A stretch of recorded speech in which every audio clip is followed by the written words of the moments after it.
আগামী কয়েক ঘন্টার জন্য স্বস্তির বার্তা দিচ্ছে আলিপুর আবহাওয়া দপ্তর। দক্ষিণবঙ্গের কয়েকটি জেলায় ঝোড়ো হাওয়া হতে পারে, বজ্র বিদ্যুৎ সহ বৃষ্টি হতে পারে। বিস্তারিত বলবেন অরিত্রিক ভট্টাচার্য। অরিত্রিক, দেখুন, এটা আদি পূর্বাভাস ছিল যে দক্ষিণবঙ্গের অধিকাংশ জেলাতেই আজ থেকে শুরু করে রোববার বৃষ্টি এবং ঝোড়ো হাওয়া এই প্রবণতা থাকবে। বিশেষ করে দুপুরের পর বা বিকেলের দিকে এই প্রবণতাগুলো বৃদ্ধি পাবে। এবং একটু আগেও যেটা সতর্কবার্তা দেওয়া হয়েছে, দুপুর মধ্যে কলকাতা, হাওড়া, হুগলি, দক্ষিণ চব্বিশ পরগনা এই চারটি জেলাতে বৃষ্টির পূর্বাভাস রয়েছে বিক্ষিপ্তভাবে বিভিন্ন জায়গায়।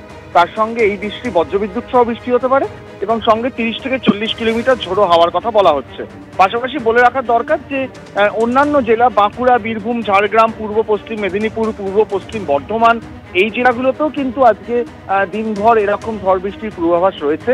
এবং এই প্রবণতা শুধু আজকের নয়, আগামী কাল এবং রোববার অধিকাংশ জায়গায় থাকার সম্ভাবনা রয়েছে। যেহেতু তুমি স্বস্তির কথা বললে, তাই বলে রাখা দরকার, আমরা দেখেছি গত এক সপ্তাহ ধরে এখনো বাংলা ক্যালেন্ডার অনুযায়ী ফাল্গুন মাস থাকলেও রীতিমতো গরম পড়ে গিয়েছিল এবং তাপপ্রবাহের পরিস্থিতি তৈরি হয়েছিল বিশেষ করে পশ্চিমের দিকের জেলাগুলিতে।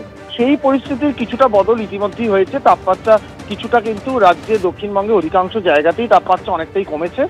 আর্দ্রতাজনিত অস্বস্তি কিছুটা থাকলেও বৃষ্টি হলে সেটাও খানিকটা কমতে পারে বলে আশা করছেন আলিপুর আবহাওয়া দপ্তরের আবহবিদরা। এবং সেই মতোই কিন্তু আজকে বৃষ্টির পূর্বাভাস রয়েছে। আগামী কাল এবং আগামী পরশু এই পরিস্থিতি বজায় থাকবে এমনটাই মনে করছেন তারা। ধন্যবাদ অরিত্রিক।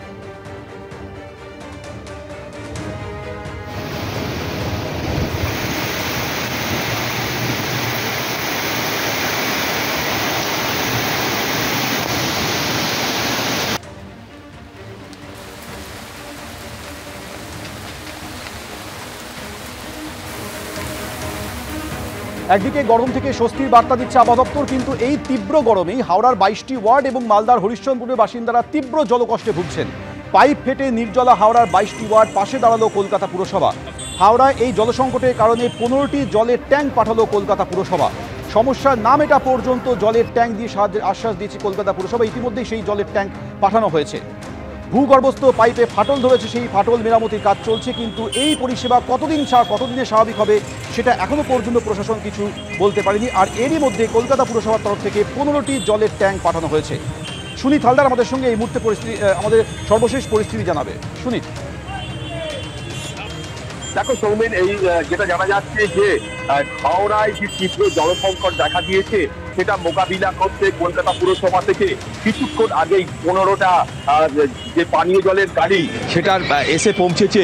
কিছুক্ষণ আগে হাওড়া ব্রিজ ক্রস করে সেখানে রাখা হয়েছে এবং উত্তর হাওড়ার তৃণমূল বিধায়ক গৌতম চৌধুরী তিনি এই গাড়িগুলোকে রিসিভ করে এবং কিছুক্ষণের মধ্যেই উত্তর হাওড়ার যে বিস্তীর্ণ এলাকায় জল সংকট দেখা দিয়েছে সেই সব পাড়াগুলোতে কিন্তু এই গাড়িগুলো পাঠানো হবে।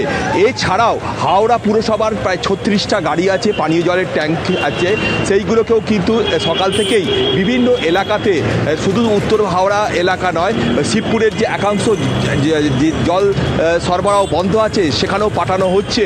এর পাশাপাশি ভট্টনগর এলাকাতেও সেখানেও কিন্তু পাঠানো হচ্ছে। যেটা জানা যাচ্ছে হাওড়া পুরসভা ছাড়াও কলকাতা পুরসভা ছাড়াও বালি পুরসভা থেকেও কিন্তু একইভাবে গাড়ি নিয়ে আসা হচ্ছে যাতে এই সমস্যা মেটানো যায়।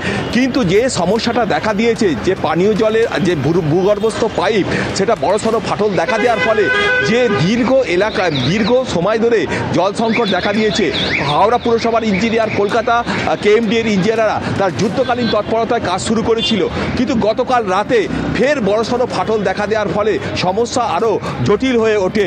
এবং আজকে সকালে বেলগেছিয়া যে মোড় আছে সেখানে প্রায় 20 মিটার একটা নতুন লাইন পাতার কাজ শুরু হয়েছে এবং বেনারস রোডে যান চলাচলকে নিয়ন্ত্রণ করা হচ্ছে।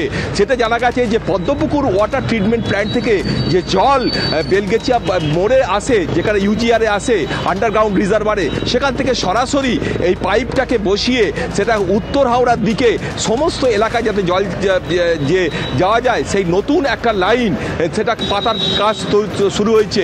এবং এই এলাকায় নতুন পাইপ লাইন প্রায় 1200 মিলিমিটার যে ব্যাসের এই পাইপটা বসানোর কাজ আজকেই কিন্তু শুরু হয়েছে এবং এই পাইপ লাইনের যদি যোগাযোগ কাজটা শেষ হয় তাহলে কিন্তু উত্তর হাওড়ায় যে এই মুহূর্তে জল সমস্যা আছে সেটা কিন্তু অনেকটা মোকাবিলা করা যাবে, এমনটাই হাওড়া পুরসভা একেবারে সুদীপ, কর্তৃপক্ষ তুমি আমাদের সঙ্গে থাকো। অর্থাৎ বালি পুরসভা থেকে যেমন জলের ট্যাঙ্ক পাঠানো হচ্ছে, হাওড়া পুরসভার 36টা জলের ট্যাঙ্ক রয়েছে, সেগুলি বিভিন্ন ওয়ার্ডে পাঠানো হচ্ছে।